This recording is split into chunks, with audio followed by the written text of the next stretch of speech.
Hey, good morning, friends. It's Joe. Welcome to my animal spirituality video for Tuesday, May the 27th. Hope you're doing well on this Tuesday morning, and I trust that your Memorial Day weekend went well.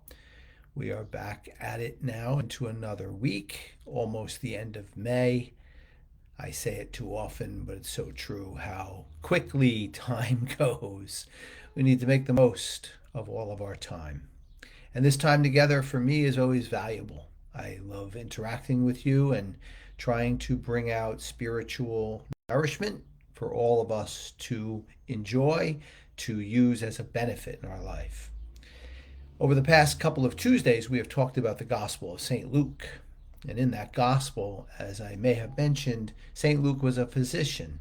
So you see the real healing side of Jesus from a physician's point of view.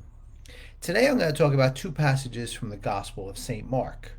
You may know that the Gospel of St. Mark is my favorite.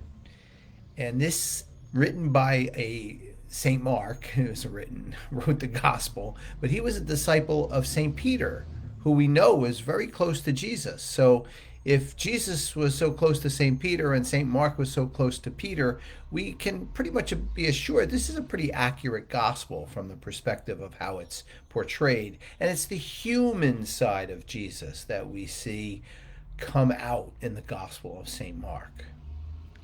So, on that front, we are going to look at two passages today where the focus is on the one being healed, not as much of Jesus healing, the one being healed. Now, the first one I'd like to speak about is Mark chapter 2, verses 1 through 12. And here we have a paralytic who could not get close to Jesus. So a real effort was made to remove a roof, lower him down, and then bring him in front of Jesus. And this tells us that the desire to want to be healed has to be in our heart. Now, that sounds easy. You might say, of course we want to be healed. But sometimes our heart and our emotions are kind of separated. And sometimes there's fear in being healed. And sometimes there's confusion. Let's face it, our emotions get very up and scattered when we are in a place where we are not feeling well, or we emotionally, physically, we need nourishment to heal us. We may not be in the same state of mind, in that calm thinking sort of mind. And fears can run away with us.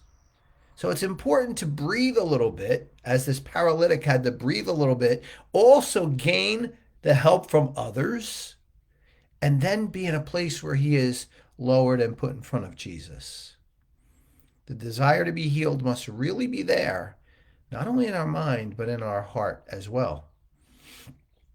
And then in Mark chapter 8, verses 22 to 26, Jesus heals the blind man.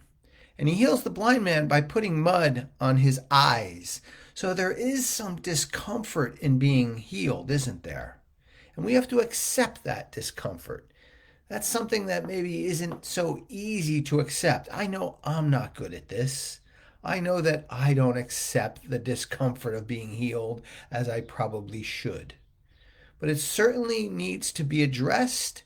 These two very important parts of the desire to, the willingness to, and the being open to being healed.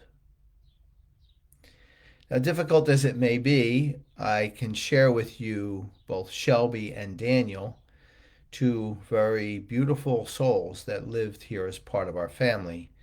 They both, of course, passed away.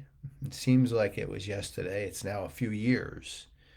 But they really did come to a place where I noticed that they were open to being healed, whether it was in the vet's office or whether it was here and being comforted by us.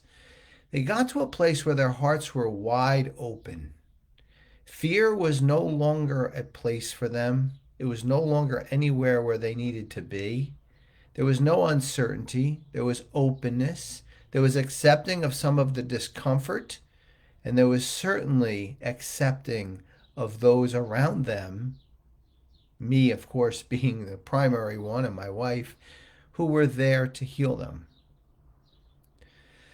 So, my friends, today I ask you to think this through in the times where you maybe needed healing in the past, because certainly you will probably need nourishment and healing going forward in our lives.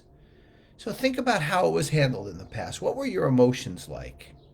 Can you replay those times and say to yourself, well, okay, I needed to remove a little bit of fear. I needed to remove some uncertainty.